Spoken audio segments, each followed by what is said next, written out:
गया है कि वो भ्रष्टाचारियों का माने अड्डा बना दिया है बीपीएससी को। तो इसको सिद्ध करना होगा कि हम बीपीएससी फेयर एग्जामिनेशन करवा रहे हैं। ये उनको लिए आवाज़ उठा रहे हैं तो कल हम उनके लिए आवाज़ उठाएंगे। आप लोगों को नहीं लग रहा है ऐसे आपके आंदोलन को हाईजैक कर लिया पॉलिटिकल पार्टियों ने? जी नहीं, देखिए भगवान श्री कृष्ण गीता में कहे हैं कर्म करते जाइए, फल तो देने वाले ऊपर वाले हैं।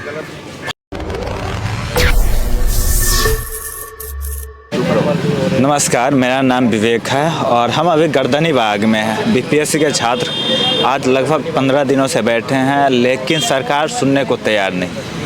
कुछ छात्र बैठे हैं यहाँ पे, कुछ गांधी मैदान में बैठे हैं तो कुछ कहीं और हैं। तो जो अभी गर्दनी बाग में बैठे हैं इनसे बात करेंगे। सबसे पहले तो आप अपना नाम बताइए सभी लोग। सरोज कुमार सुमन। आपका? निखिल कुमार। मिस्टर नगीना। पंकज कुमार। मनोज कुमार। थोड़ा पास आ जाइएगा क्योंकि पहुँचने में थोड़ा। हाँ बताइए। मंजीत कुमार।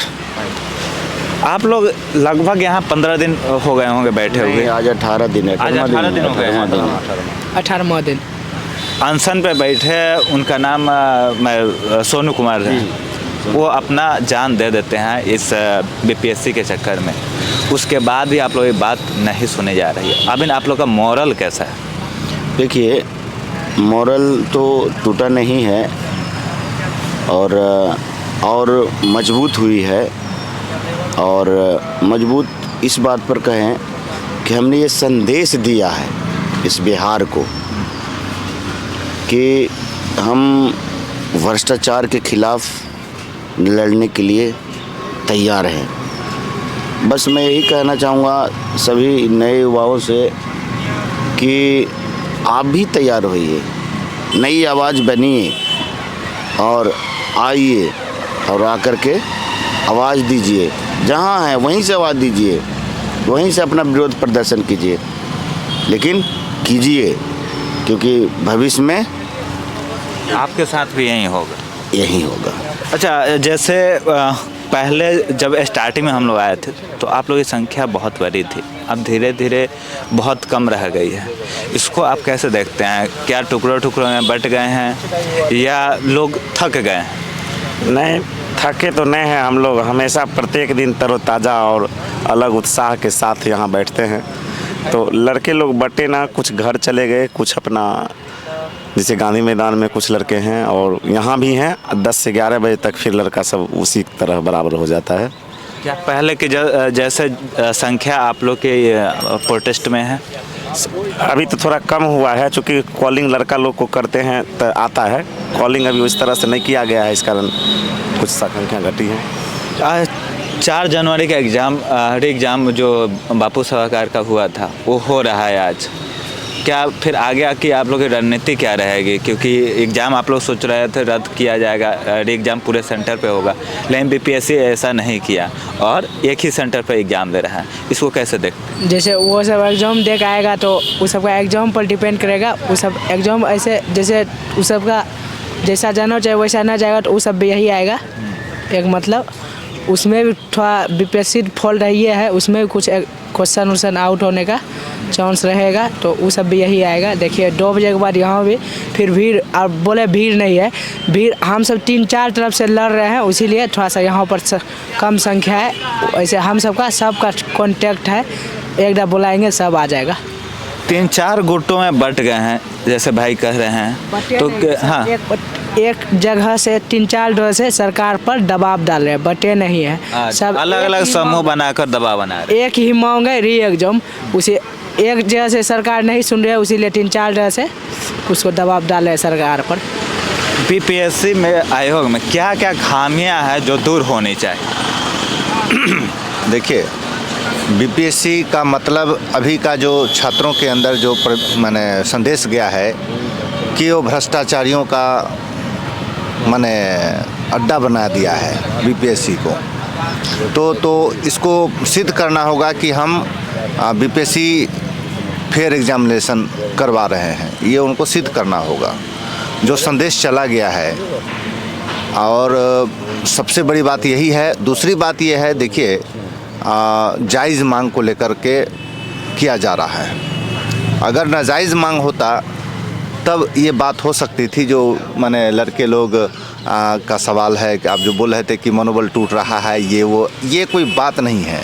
जैसे आप जानते हैं कि जब भी कोई सच्चाई की लड़ाई होती है देश के अंदर, दुनिया के अंदर, तो कुछ ही लोग शुरुआत करते हैं, कुछ ही लोग अंतिम तक डटे रहते हैं। नहीं तो आप लोगों का जो शुरुआत हुआ बड़ी संख्या से हुआ, लेकिन अभी तक आप लोगों की संख्या बहुत लिमिटेड हो गई। हाँ, लिमिटेड होंगे, ये हम लोग अच्छे से जानते हैं कि ये संख्या कम होंगे, लेकिन सच्चाई तो सच्चाई है, हमारी जीत निश्चित होगी। ये सरकार तो सोच रही है ऐसे धीरे धीरे सभी जा रहे हैं, तो आने वाले 10 दिनों में सभी लोग चले जाएंगे, मांग नहीं करेंगे। सरकार सोचेगी, क्यों नहीं? सरकार सोचेगी, या सरकार ने ऐसा वक्तव्य भी दिया है, उनके नेताओं ने भी ऐसी बात बेफुजूल बात की है।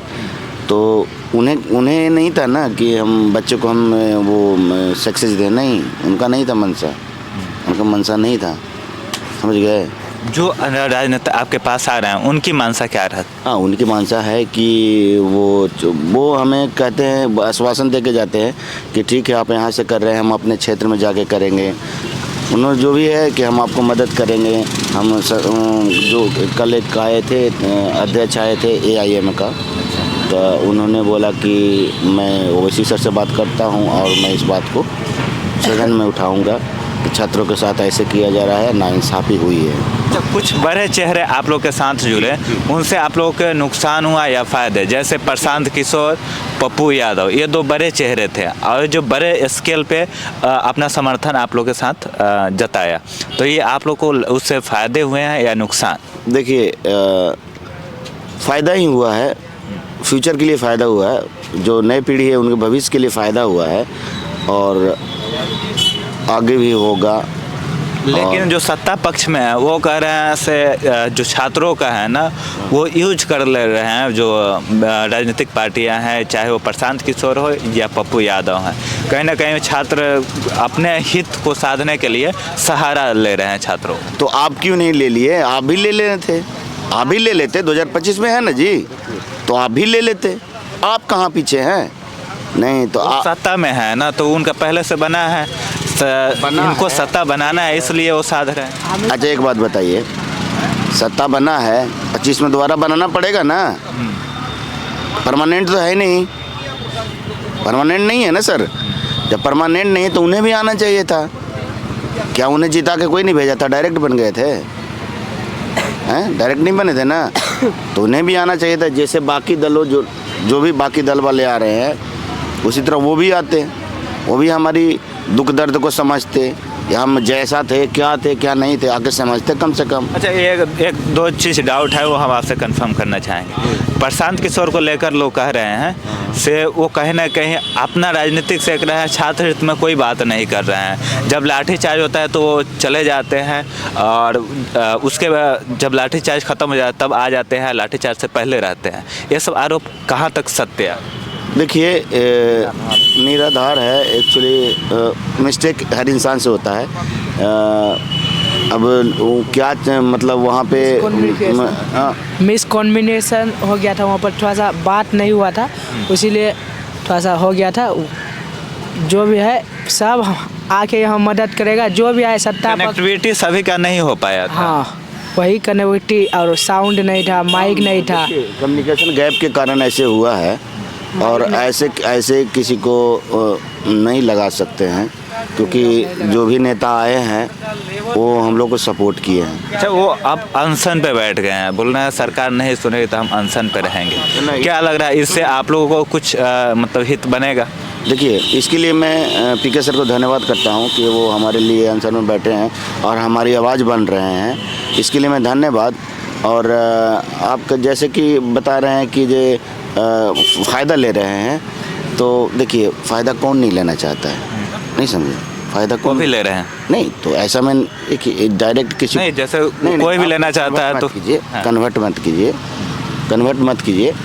एक्चुअली हर पार्टी, सारे पार्टी कहाँ रहे हैं, सारी पार्टी अपना छात्रों को श्रेय दे रहे हैं, हमारी आवाज़ उठा रहे हैं, ठीक है ना।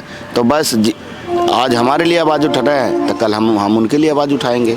आप लोगों को नहीं लग रहा है ऐसे आपकी आंदोलन को हाईजैक कर लिया पॉलिटिकल पार्टियों ने? जी नहीं, देखिए भगवान श्री कृष्ण गीता में कहे हैं कर्म करते जाइए, फल तो देने वाले ऊपर वाले हैं ना, फल वो देंगे। इसलिए प्रशांत किशोर भी अपने तरह से कर्म कर रहे हैं, हम लोग भी अपने तरह से कर्म करेंगे, फल तो मिलेगा।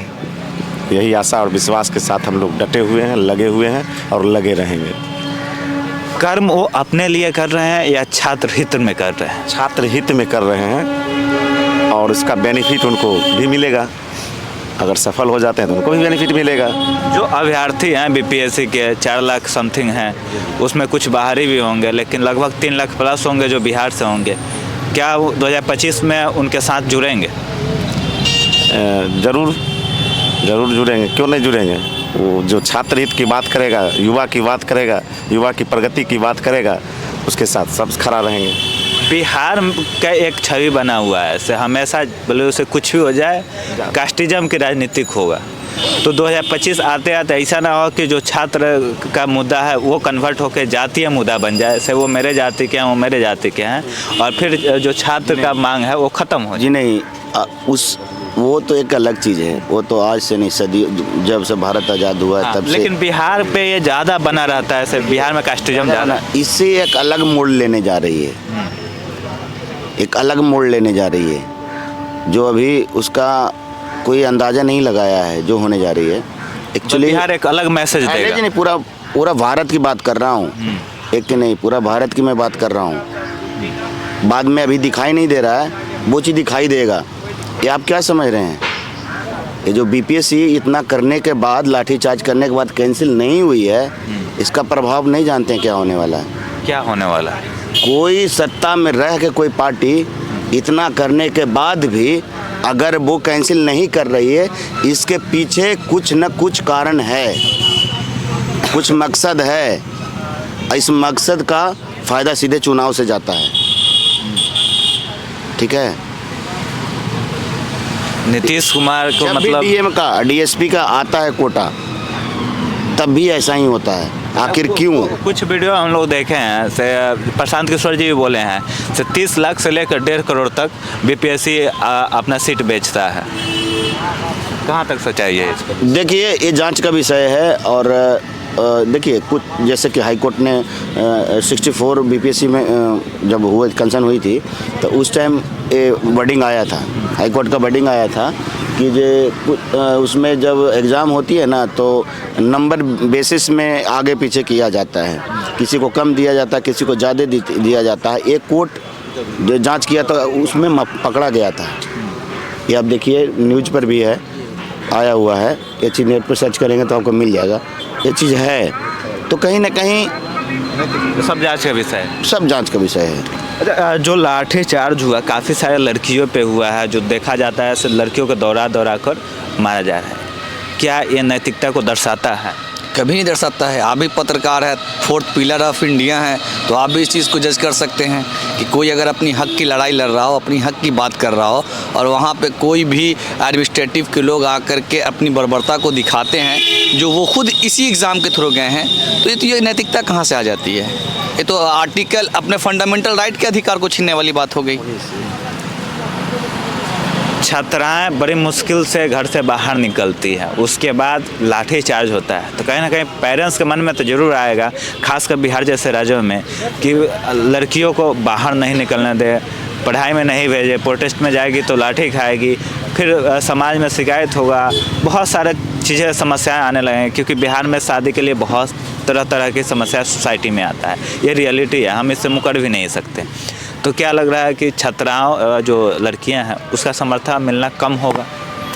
देखिए, छात्राओं का समर्थन मिलना कम नहीं होगा, क्योंकि नारी सशक्तिकरण भी कुछ है और इससे पेरेंट्स के दिल में एक डर सा आ गया है कि अगर हमारी बच्चियां बाहर निकल रही हैं और जो सशक्तिकरण का दबाया जा रहा है हाँ, ना, हाँ। मार लाठी को अगर Obvious उसको बात है, obvious- पैर तोड़ दीजिएगा तो सशक्तिकरण कहाँ रह जाए? हाँ, तो वही नारी सशक्तिकरण को दबाया जा रहा है, लेकिन जब हमारे रक्षक ही भक्षक बनने की कोशिश करेंगे तो वहाँ पे नारी सशक्तिकरण क्या कि कोई भी पॉलिसी और जहाँ पे जो भी एग्रेसिव मोड में आते हैं, गवर्नमेंट भी चाहती है कि हमारी बच्ची आगे बढ़े, बेटी पढ़े, बेटी बचाओ बेटी पढ़ाओ, लेकिन वही सरकार अगर इस त्रुटि पे आ जाए तो ये सब सही नहीं है और ये सारी नैतिकता और फंडामेंटल राइट की अवहेलना है। प्रशांत किशोर जी एक लास्ट मांग रख दिए हैं, बोले हैं ऐसे अब तो कैंसिल नहीं करेंगे, लेकिन नीतीश कुमार जी एक बार छात्रों से मिल लें, हम अनशन तोड़ लेंगे। आप लोग उससे संतुष्ट हो जाइएगा, केवल मिल लें और बात नहीं माने तो? नहीं कम हम जी हाँ, मिलने मैसेज अभी नोटिस दे दे, हम नहीं करेंगे, कह दे खाली, हम लोग चले जाएंगे। बताइए। नहीं, एक्चुअली क्या है कि री एग्ज़ाम मेन मुद्दा बना हम लोग का और 13 तारीख से ही ये री एग्ज़ाम पे बड़ी चर्चाएं हुई, बहुत बड़ा प्रोटेस्ट चला, लाठियां चली, सब जो भी बर्बरता हुआ पुलिस की तरफ से हुआ, छात्र ने अपना हक के लिए लड़ाई लड़ी, लेकिन अब री एग्ज़ाम को लेकर के मेन मुद्दा से हम लोग अगर ऐसा बात फाइनली डेलीगेशन ने डिसीजन लिया है तो फिर सही है, मिल के बात की जा सकती है। डेलीगेशन ने अगर निर्णय लिया है तो वो मान्य होगा, क्योंकि डेलीगेशन इन्हीं छात्राओं से चुन के गए हैं। आप लोग उसमें थे चुनने में? हाँ, चुनने में हम लोग थे, साथ में थे। हाँ जी। आज भी अनाउंस कर देना, सरकार अगर आज भी अनाउंस कर दे तो बहुत खुशी होगी। क्या चीज़ अनाउंस कर दें? कुछ भी कह दें कि हम नहीं कराएंगे, वो तो बोल ही रहे हैं ऐसे, हाँ री एग्जाम बोल रहे हैं। नहीं ऐसा बीपीएससी के चेयरमैन आके बोल नहीं, चेयरमैन कहने से हम सरकार से मांग किया, चेयरमैन से, चेयरमैन के तो भरोसे उठ गया है हमको। वो तो हमको जब नॉन सीरियस कहीं दिया तो हम तो बात खत्म हो गई। तो डायरेक्ट नीतीश कुमार से मांग है। हाँ, नीतीश कुमार मिल रहे बच्चा को बोल दे कि नहीं करेंगे तो बोल दे, जो भी कहना है उनको मिल लें, मिल जाएं, मिल के मैं उनसे आग्रह करूँगा मिल लीजिए और मिल करके बात को रख दीजिए, हम रखेंगे, आप जवाब दे दीजिए, बस हम जो होगा देखा जाएगा। लेकिन चुप्पी साधना गलत बात है ना सर, क्या कारण है? लास्ट क्या चीज़ आप जवाब लोग है? सभी से पूछेंगे, क्या प्रेस अगर है? मान लीजिए नीतीश कुमार नहीं मिलते हैं तो आप लोग आगे क्या कीजिएगा? कोर्ट जाएंगे ना सर, कोर्ट जाएंगे ना, क्या? न्याय पर न्यायपालिका पर पूरी भरोसा है, हम लोग जुडिशरी जाएंगे और वहाँ से हमको 200% उम्मीद है जो न्याय मिलेगी।